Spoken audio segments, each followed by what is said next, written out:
Salut mesdames et messieurs, bienvenue sur DBS Télévision dans les échos du monde. Aux États-Unis, à la suite des élections présidentielles dont les résultats proclamés samedi ont donné la victoire à Joe Biden, Donald Trump n'a pas laissé entrevoir une volonté de concéder à sa défaite. À cet effet, son équipe a accusé Joe Biden de se précipiter pour présenter faussement un vainqueur.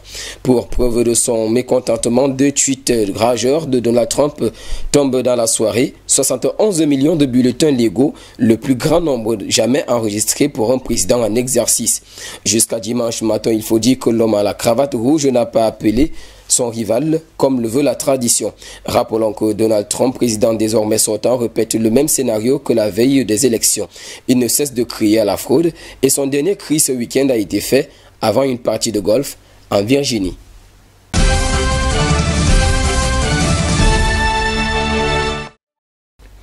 En Bolivie, la cérémonie d'investiture du nouveau président bolivien Luis Arce, dauphin d'Evo Morales, s'est tenue le dimanche 8 novembre 2020 au Congrès. Dans son discours d'investiture, Luis Arce a déclaré, je cite, « Nous entamons une nouvelle étape de notre histoire et nous voulons le faire avec un gouvernement pour tous, sans discrimination d'aucune sorte. Notre gouvernement cherchera à rebâtir une patrie unie où l'on puisse vivre en paix. » Celui-ci a poursuivi son propos en disant, je cite, « Nous nous envisageons de rectifier le tir là où nous nous sommes fourvoyés et à aller de l'avant là où nous avons réussi. » Rappelons que Luis Arce, économiste âgé de 57 ans, a été élu le 18 octobre dès le premier tour avec 55% de voix. Il a été assermenté par le vice-président David Choquehuanca en présence des nouveaux parlementaires et invité comme le roi Philippe VI d'Espagne et les présidents d'Argentine, de Colombie et puis d'Uruguay. Rappelons que cette investiture a motivé la volonté de son mentor et ex-président à retourner sur le sol de son pays natal. Ceci suite à 1 an d'exil.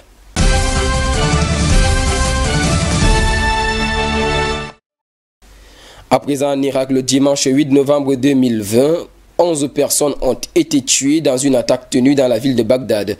À côté d'eux, 8 blessés qui ont aussitôt été admis dans un hôpital de la capitale. Parmi les victimes, on peut compter des membres de forces de sécurité, car il faut le dire, cette attaque serait orchestrée en vue de lutter contre une position militaire à l'entrée ouest de Bagdad. C'est du moins ce qu'ont indiqué des sources policières et médicales. Selon les mêmes sources, l'attaque a débuté par des tirs de grenades sur une tourterelle d'observation du Hajj tribal par les éléments de l'État islamiste. Toutefois, notons qu'officiellement, jusqu'ici, l'attaque n'a pas encore été revendiquée.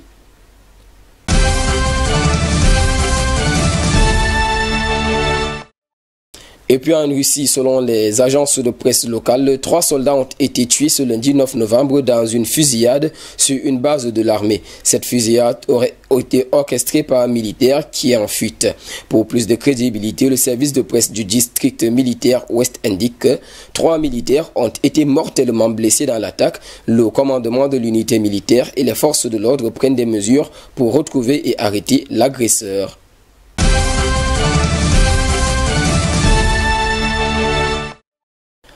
À présent, en Espagne, un peu plus de 1600 migrants venus d'Afrique sont arrivés ce week-end sur les côtes de l'île de Canaries.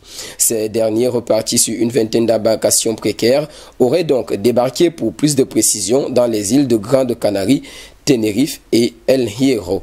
Si parmi eux, certains migrants ont été recueillis à mer, il faut dire que d'autres ont réussi à atteindre le rivage par leurs propres moyens. Néanmoins, dans l'eau située près de l'île d'El Hierro, à Onalia Bueno Gracia, le corps d'une personne a été récupéré.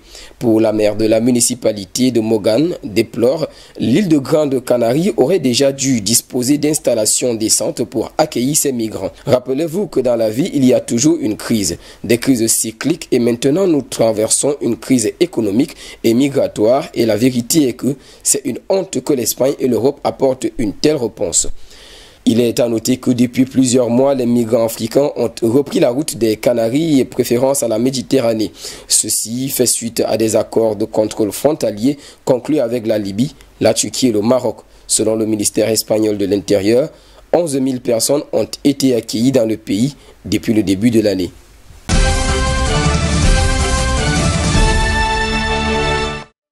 En diplomatie, le président français Emmanuel Macron et son homologue russe Vladimir Poutine ont insisté sur la nécessité de mettre fin au combat observé dans le Haut-Karabakh. Cette insistance ressort d'un entretien téléphonique tenu entre les deux acteurs le samedi 7 novembre 2020. Selon l'Élysée, ces derniers ont échangé en détail sur la crise du Haut-Karabakh et ont convenu de la nécessité de mettre fin au combat. Ceci afin de permettre le retour à des négociations sur une base réaliste. Ceci tout en rappelant que l'objectif principal consistait à assurer le maintien des populations arméniennes sur cette terre et la fin des souffrances pour les populations civiles. En effet, l'Arménie a apporté samedi que de nouvelles violences apposaient des troupes azerbaïdjanais aux soldats de la République sécessionniste de Haut-Karabakh, région majoritairement peuplée d'Arméniens, et l'Azerbaïdjan. Messieurs et dames, c'est ici que nous mettrons terme à cette première édition de la Semaine des Échos du Monde sur DBS Télévision. Et en compagnie de nos programmes, nous vous souhaitons de passer une merveilleuse soirée.